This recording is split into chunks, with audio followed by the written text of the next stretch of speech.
तो hello guys, my name is Saurabh and you are watching my YouTube channel. तो आज के সামার নাইট ওয়ানটা ওর ফাইনালি কমপ্লিট হয়ে গেছে। তো চলুন এটা রেজাল্টসগুলো নিয়ে আলোচনা করা যাক। তো প্রথম ম্যাচটা হয়েছিল ক্যারিয়ান ক্রস ভার্সেস স্যামি জেনের, এবং যেমন বোঝা যাচ্ছিল কি রেসলারদের রেসলিং কোয়ালিটি এবং স্কিলস দেখে বোঝা যাচ্ছিল কি রেসলিং ম্যাচটা প্রচুর মারাত্মক হবে, আর যেটা সেটা হয়েছেও। এবং অবশেষে এখানে স্যামি জেন ক্যারিয়ান ক্রসকে হারায় ম্যাচ জিতে গেছে। এরপর আমাদের হয়েছিল টিফিনি স্ট্র্যাটন ভার্সেস জেড গার্গিলের ম্যাচটা for the women's world title. আর এখানেও আমরা যেমন বুঝছিলাম, এখানে সন্দেহ ছিল কি জেড গার্গিল হয়তো টিফিনিকে হারায় নিউ উমেন্স চ্যাম্পিয়ন হইতে পারেন, বাট ওটা হইল না। আর এখানে টিফিনি স্ট্র্যাটন জেড গার্গিলকে হারায় নিজের টাইটেল রিটেন করে ফেললো।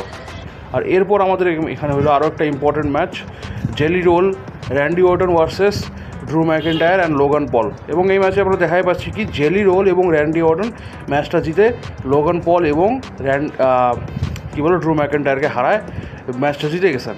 এবং এই ম্যাচটাও যত আশা করছিলাম তার থেকে ভালো ছিল এবং এন্টারটেনিং ছিল মোট কথা বলতে গেলে।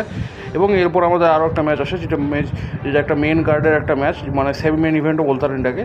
আর এই ম্যাচটা হলো Roman Reigns and Jey Uso versus আমাদের Bron Breakker and Bronson Reed. এবং এই ম্যাচটা আমরা যত আশা করছিলাম তার থেকেও বেশি দুর্ধর্ষ ছিল এবং প্রচুর মারাত্মক একটা ম্যাচ ছিল। আর এই ম্যাচেও আমাদের রোমান রেন্স এবং জে উসো ব্রনসন রিড এবং ব্রন ব্রেকারকে হারায় ম্যাচটা জিতে যান এবং ভিক্টোরিয়াস হন। এখন মেন যা ঘটনা ঘটে ওটা হলো এই পিএলির ফাইনালে, মানে মেন ইভেন্টে, যেখানে সিএম পাঙ্ক ভার্সেস গুন্থারের ম্যাচটা হয় for the world heavyweight championship.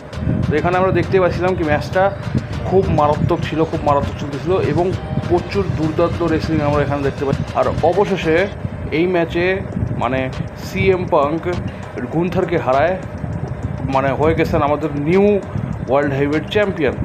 But এরপরে হয়ে যায় টুইস্ট, কারণ যখন এই ম্যাচটা খতম হয় তার কিছুক্ষণ পর জেথ রলিন্স অ্যাপিয়ার হন নিজের ফ্যাকশনের সাথে। উনি সিএম পাঙ্ককে পুরোপুরি ডিস্ট্রয় করে ফেলেন এবং নিজের Money in the Bank cash in করে হয়ে যান the new world heavyweight champion. মানে আমরা যা রিউমার শুনতেছিলাম সব রাইট হয়ে গেলো এবং জেথ রলিন্স নিজের টাইটেলটা এই শোয়ে আসে ক্যাশ ইন, নিজের মানে ব্রিফ কেসটা ক্যাশ ইন করে হয়ে গেলেন নিউ ওয়ার্ল্ড হেভিওয়েট চ্যাম্পিয়ন। এবং ওনার যে ইনজুরির রিউমারগুলো আসতেছিল সব ফেক ছিল, যে আমরা বুঝতেছি এখন। আর এখন এটা থেকে এটাও বোঝা যাচ্ছে কি ডাব্লিউডাব্লিউ এর কোনো কথার উপরে বিশ্বাস করা যাবে না।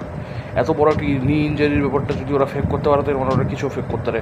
এবং again congratulations two jth Rollins and his team, মানে খুব ওয়েল ডিজার্ভ আমাকে মনে হয়। বাট সিএম পাঙ্কের জন্য খারাপ লাগতেছে প্রচুর, কারণ রিটার্নের এত বছর পর আসে, যখন টাইটেল জেতার সময় আসলো তখন জেথ রলিন্স ক্যাশ ইন করে ফেললো এবং টাইটেল ট্রেনটা কিন্তু 5 মিনিটেরও ছিল না আসলে বলতে গেলে।